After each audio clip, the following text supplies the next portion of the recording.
Hey travelers, Mag and I here on day 263 of our trip around the United States. We finished up yesterday exactly where we wanted to. We made it to the highest point on Tom Sauk Mountain before bringing our day to a close in Salem. This morning, we are beginning things just outside of Licking, and it will be a lot calmer of a day than we had yesterday. There's only one virtual on the list, and beside that, it's all traditionals, which are pretty much just county and page targets. We'll be working through 290 miles as we make our way steadily south, out of Licking, through Reminiscence, and then down to the very bottom edge of the state. Once we hit the southern edge of the state, that's when we'll begin to take a route through Missouri that we haven't done quite like in any other state. We are going to be running the entire perimeter of the state to finish up over the next 4 days, circling east to the corner, all the way up north, all the way west, and then finally dropping down to come out through Kansas City. I think that today is going to be a nice, relaxing day. The weather's beautiful, the geocaches all look like they're where they're supposed to be, and Ai-chan's got plenty of energy, so if we have a few that take us a little farther from the car, it's all for the better. Let's get out there and see what today has in store for us. Come on, let's go. We wake up this morning in Salem and begin to drive, all the way through Licking and continuing forward through the rolling hills, with trees flying by to the left and right. Ai-chan is full of energy, ready for a walk, so she seems pretty excited when we reach Shannon County and bring the geomobile to a full stop. We have reached the little sanctuary in the Missouri hills known as Alley Springs, a gathering place for people for over 10,000 years. Much of the Missouri landscape is characterized by springs, sinkholes, losing streams, and caves, which are created as groundwater dissolves soluble rock such as limestone and dolomite. This creates a geological wonderland just below the surface with more than 16,000 sinkholes, 7,500 caves, and 4,400 springs. Alley Springs shines out from the crowd as the 7th largest spring in the state with an average daily flow rate of 81 million gallons. Looking at this beautiful, tranquil pool as you walk around the trail system, it is hard to believe the power and volume of the water rising up just below. For more than 10,000 years, humans and animals alike have been drawn to the spring by these crystal clear blue waters. Centuries of Native Americans gathered around to harvest the abundance of wildlife and native plants found here. By the mid-1800s, settlers had recognized the value of this spring not only as a place to drink water, but also as a potential source of power for a grain mill and a sawmill. By 1868, a traditional stone grain mill had been completed and a community began to spring up around it. The official dot followed in 1884 with the establishment of the post office.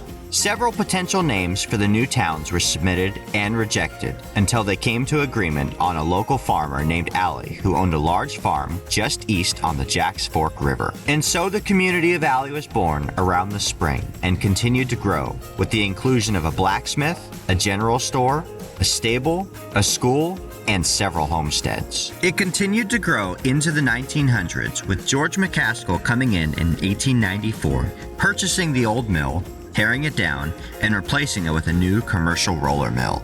That growth would not last though. The community slowly faded away over time, with the post office closing in 1974.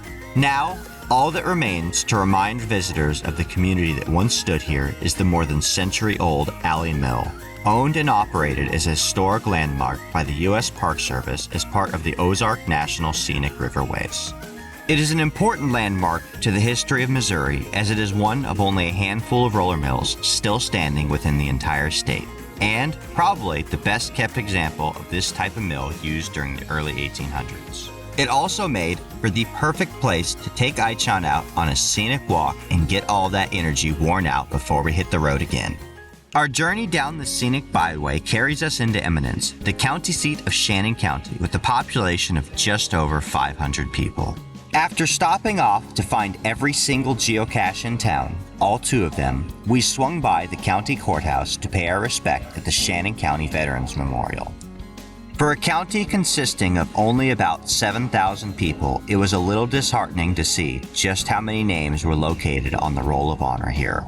Heroes, one and all. Whenever we would pass through one of the very small towns along our route that had a geocache, we would stop off to see if we could make the find. For the most part, we were able to track them down with minimal difficulty and didn't even have to rely on our phone-a-friend card. Which was good because more than a few of them were outside the norm. Even if the container is what you were expecting, it's not always opened in the way you might expect. But the log was just waiting for me to figure it out. It appears I had a rather attentive audience the whole time I was making this find too. Who's a good kitty? For the most part, our route for the day would have us going through the Mark Twain National Forest, dipping up and down on the hills, winding our way through the trees, which encompassed more than 1.5 million acres. In all, this forest stretches across 29 counties, covering more than 350 miles of perennial streams and over 750 miles of trails for hiking, horsebacking, riding, and mountain biking. There are even a couple of areas set aside for ATVs and motorcycles if you really want to get wild and crazy out on the trails. There is not exactly an abundance of geocaches to be found along the southern edge of Missouri in the Mark Twain National Forest, but in each county or page, there are at least 2 or 3 options fairly close to the road to be able to get to. This created a contrast of long drives rolling through the hills, punctuated with very short stops to hop out and make a find or two before doing it all over again. Sometimes I was successful in my efforts to get Ai-chan to come out and join me. However, for the most part, she was still pretty tired from our walk at Alley Springs and chose to remain in the car and nap, while I tracked down the finds, sorted through the swag, and ensured our names made it onto the logbook. It was certainly a morning, and the better part of our early afternoon, well spent in Missouri's only national forest. Coming out of the national forest, we found ourselves in Doniphan, the county seat of Ripley County with a population of about 1,800 people. While we had already flown through numerous small towns on our route today, we decided to spend a little bit more time here in pursuit of the virtual listing at the courthouse. Created by a local, the Harry Hillbilly, more than 20 years ago, it brings you on a 3-stage tour of his hometown to include the Prospect News, the Heritage Homestead, and the County Courthouse. Each stage allows you to become more familiar with the town's history, tracing its lineage all the way back to the early 1800s, when George Lee gave 50 acres for the town and named it for the Mexican war colonel Alexander Doniphan. The Heritage Homestead is a callback to the time of the town's founding back in the 1800s. It features several buildings in a community in town standing just as they might have a couple hundred years ago. And there is no better place in town to make you feel like you're taking a walk through history. Reaching the furthest point east along our route, we draw into Charleston, the county seat of Mississippi County with a population of about 5,000 people. This is so far east, in fact, that any further east and we would need to go across the confluence of where the Mississippi and Ohio rivers come together at Bird's Point to cross into either Kentucky or Illinois, which we will not be doing. Instead, we will be enjoying a long, drawn-out sunset as we make a few last finds to mark this furthest east point in Missouri. And this stretch ended up providing one of my favorite finds of the day, which had us frolicking through a fairy garden in somebody's front yard, which was set out with a lot of different decorations, all centered around a mailbox with the prize inside.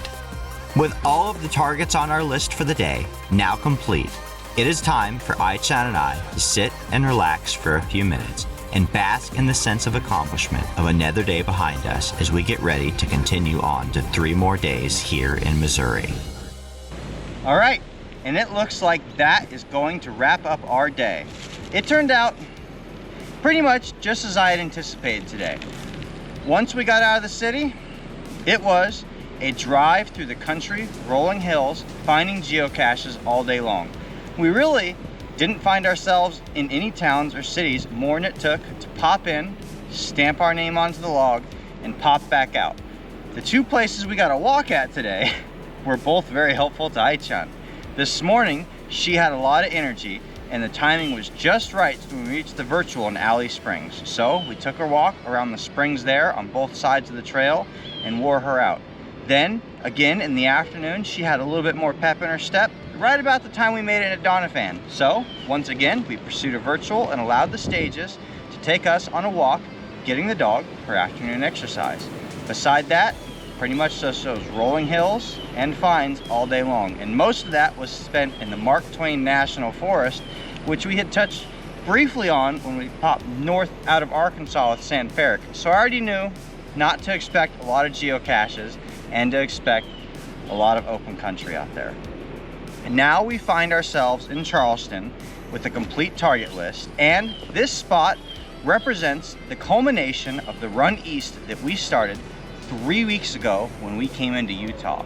Since then, we have been moving steadily east to get to this point here in Missouri, and this is as far east as we will go for the entirety of our year. From here, we'll be going north through the state and then going west, always west from here, from Missouri through Kansas, Colorado, and eventually to the northwest part of the country. I hope you guys have enjoyed this tour as we continue our way through rural Missouri. Like this video, subscribe to stay tuned for daily updates, and we'll see you out on the trails.